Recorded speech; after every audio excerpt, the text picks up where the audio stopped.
Well, hey y'all. So as you can see, spring is here, finally. And since spring's here and things are starting to bloom, my seasonal battle begins. What do I mean by my seasonal battle?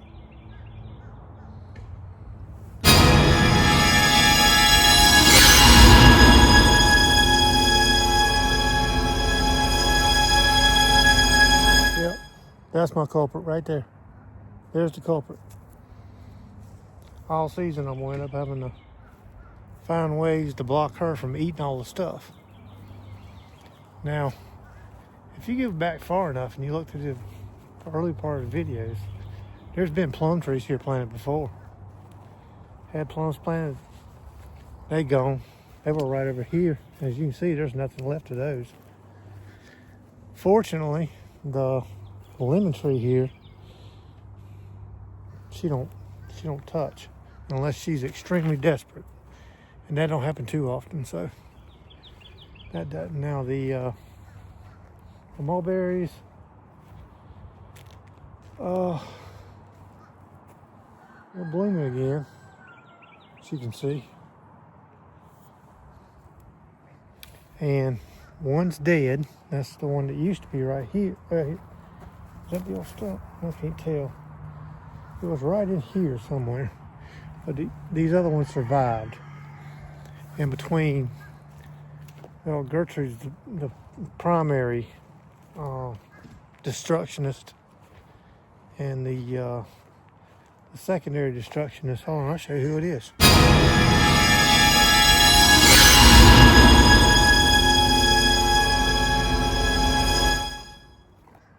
That's the secondary destructionist. She doesn't chew on a lot or mangle a lot. She just flops on stuff. And with the amount of weight she's got behind her, whatever she wants to flop on, bully through, whatever, it's hard to keep her out. Like when we first got the turkey run right here up, we ended up having to put electric wire at the bottom because of the fact she would go into this fencing right here. She would go into that, and she would literally bully her way through it until she could tear it loose from the post and get in there to get any snacks or anything the turkeys had in the turkey run. Matter of fact, I got to fix the door again now here because of the fact that's from Bella's bullying. When she smells something in that turkey run from them getting snacks, she will literally try to bully her way through to get it. But the foliage, like the plum trees, Gertrude, that was all her. She totally just ate them, literally from stem all the way down through the trunk, and ate the roots. She ate every bit of it. The reason the muscadine vine looks so nice and trimmed, and the bottoms of these are trimmed off, I didn't do anything to it. That was all Gertrude. She ate it. See here how it's right at her height to where she can get up to? That's what she eats them off. So a lot of the harvest that we could get every year off even the muscadine vines, they're gone because Gertrude eats the limbs off of them. There was blueberry trees, or blueberry bushes, I'm sorry. There was blueberry bushes over here. Used to be 3 of them. 1, 2, and 3. They sat right here. And of course they're all victims of Gertrude. I put little small tiny fences up around it, and Gertrude would find ways of getting over it, getting through it. Yeah, I'm talking about you. Me and your battle the rest of this year. That's right. I know. Yep. Because you're a little ruffian is what you are, girl. You are a ruffian. So needless to say, when I went to get more blueberry bushes 2 years ago, or last year, I think I got the new blueberries last year. I think so. Yeah, I did. It was last year. They went outside of where she could touch stuff at. So you got blueberry here, and I got 2 others right over there in the front. And then the raspberry and blackberry vines are right there, just to make sure she's behind this fence and can't get to them. So anymore, what I've learned is if I want something to grow, like vegetables or fruit trees or whatever, they cannot go back here. They've got to go where where Gertrude cannot get to them at all. Otherwise, you got to come up with elaborate schemes in order to keep her away from them. So as soon as I seen the vines, like the muscadine vine and the mulberries and all starting to bloom, and the pear trees coming back out again, thank goodness. As soon as I saw those, I said, well, it's time to start bulking up and trying to figure out how to keep her out of this stuff. Like I said, fortunately, she doesn't like the lemon. The mulberries near the end of the year when all the other greens are gone and it still has a little bit of green to the stems and all, that's when she goes for the mulberries. Beginning of the year, she doesn't bother them that much. Got a pear tree's another whole story. That's why it's got a fence up temporarily around it. And all I've got is some hardware cloth around it right now, but I'm gonna have to bulk that thing up to keep her out of it. Sure enough.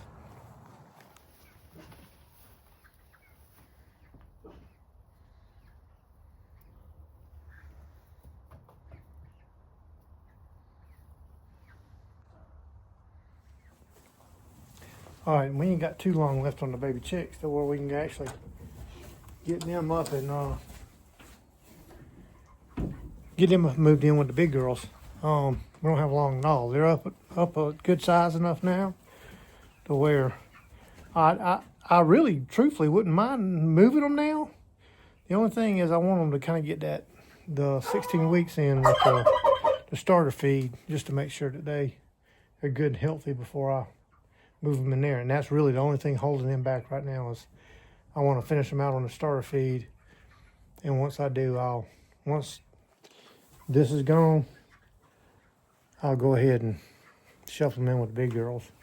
The only thing is, with the weather getting nice like it is, I really want to get them outside. And what I seriously consider, hey Tom, how you doing there, buddy?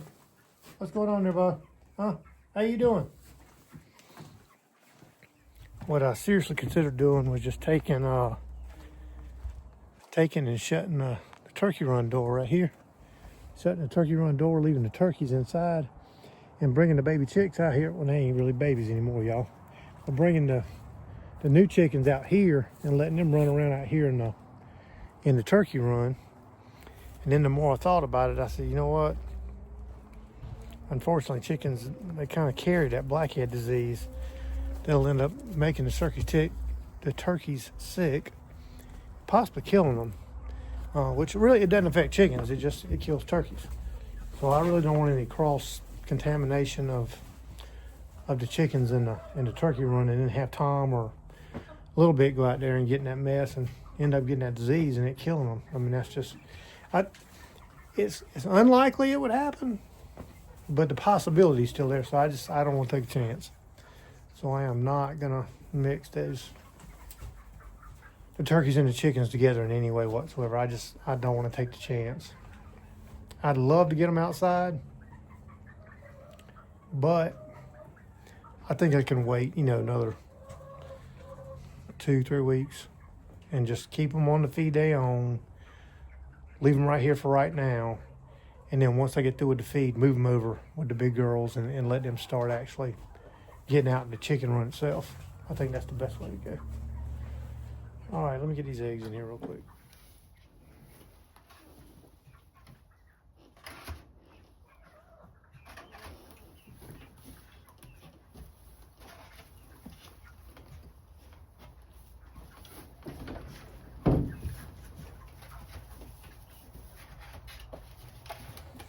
I tell you, I thought about going ahead and getting some more fruit trees and stuff for this year and starting them out this year. Of course, it'll take, next year after that, maybe a little longer to benefit from them, but I don't want to put any more trees and sacrifice them out here with Gertrude.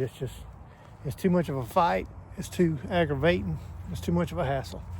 And you got to worry about buying more fencing and all that mess just to keep her out of it. And it practically tortures her and me, so it just ain't worth it. If I did, I'd put them in the front, which I've got. I moved 2 plums I had left. I moved them to the front, and they really ain't took hold really good yet, so we'll have to see how they do. For some reason, she doesn't really mess with the banana tree. The only downside of a banana tree is this really isn't the climate for it. So every year it gets up to good height to where it's going to start producing bananas, and that cold comes in and kills them. So now I start back over again every spring. See here? Here's the banana right here starting back out again. It's coming out. And I've got another one in the front. Same thing. Cold weather, when it comes around into the growing season, it kills it off and it starts it all back, the whole process back over again. Now the roots survive, so they, come back up every year, but as far as them actually, producing me bananas or not, I ain't gonna do it. It's just not the climate for it. And I could just dig them back up, put them in pots and take them inside and keep them from doing it, but that just seems like a big old hassle. Man, I'm telling y'all what, the pollen around here is utterly ridiculous. Hold on, I'll show you the car. Now mind you, this car was clean yesterday. Slap clean. Because, you drive it around, it blows all the pollen off, looks fine. But here's today's progress to the pollen.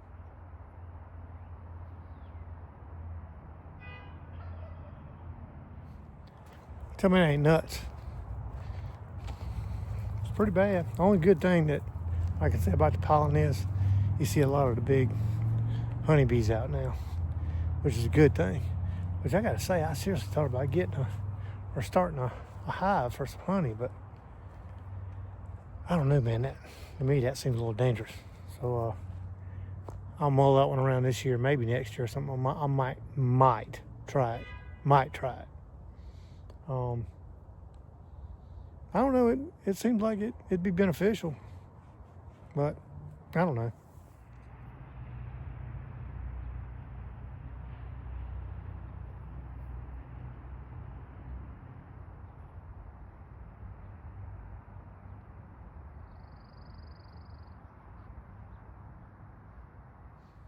All right, so if you got any experience with raising honeybees, let me know. I'm really kind of on the fence about that right now. But anyway, I was just going to touch base with you, being the beginning of spring. So I guess I'll see you on the next one. As always, God bless each and every one of you. Hope y'all are having a good day. If you would, please like and subscribe. That should help us out. And see you next time.